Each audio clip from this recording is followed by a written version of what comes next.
আচ্ছা বন্ধুরা, এই মন্দিরটি হচ্ছে শ্রী চৈতন্য সরস্বতী মঠ। এটাও একটা দর্শনীয় জায়গা। এটা হচ্ছে মূল মন্দির। তোমরা যারা একটু ভিডিও দেখো এইসবে, তারা বুঝতে পারবে যে এইটার হচ্ছে এটা প্রবেশ পথ। এই দেখো, তোমাদের এই জায়গাটা ভালো করে দেখাই, তাহলে তোমরা বুঝতে পারবে এটা আমি কোথায় এলাম তোমাদের নিয়ে। ঠিক আছে, তোমরা দেখো।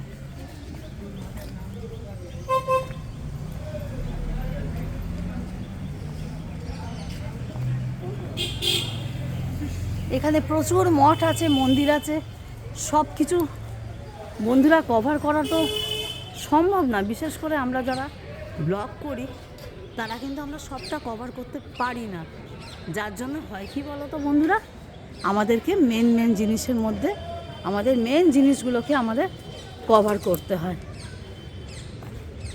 মেন জিনিসগুলোকে আমাদের কভার করতে হয়।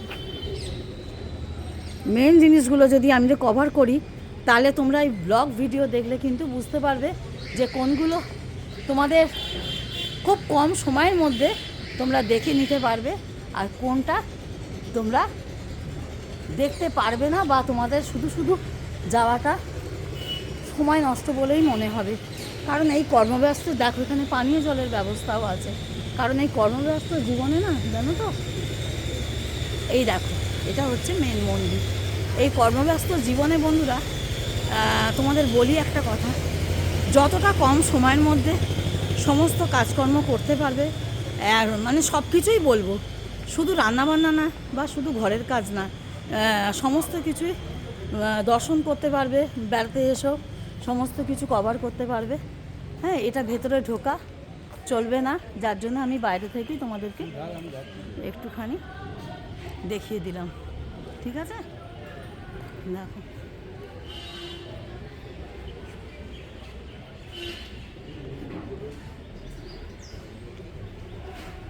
দরজা বন্ধ আছে, তাই আমি তোমাদের বাইরে থেকেই দর্শন করি।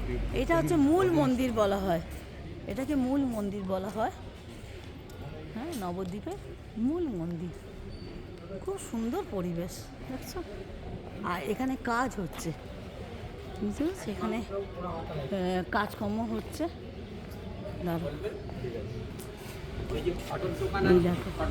মাতল হরি ভজন কীর্তন রঙ্গে পুতুল রাগ পথ গৌরব ভঙ্গে। এই দেখো কাজ হচ্ছে মন্দিরে, দেখো বন্ধুরা।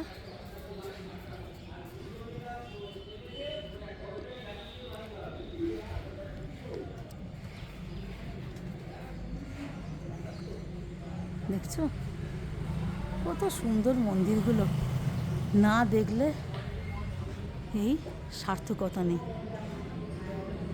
তবে বলবো তোমরা ভিডিও অবশ্যই দেখতে থাকবে। এই দেখো মূল মন্দিরের ভেতরটা দেখো বন্ধ। এই এত সকালে, আমরা সকালই এসেছি, সকালবেলাটা বন্ধই থাকে, বেশ অনেকক্ষণই বেলায় খোলা হয়, যার জন্য আমরা এটা কভার করতে পারলাম না, দেখাতে পারলাম না। এখান থেকে আবার জল মন্দিরটাও দেখা যাচ্ছে বন্ধুরা, দেখো রাস্তার উপরে জল মন্দিরটাও দেখা যাচ্ছে। চলো দেখতে থাকো আর কি আমি পারি, আর কি তোমাদের দেখাতে পারি বা নিজেও দেখতে পারি। চলো।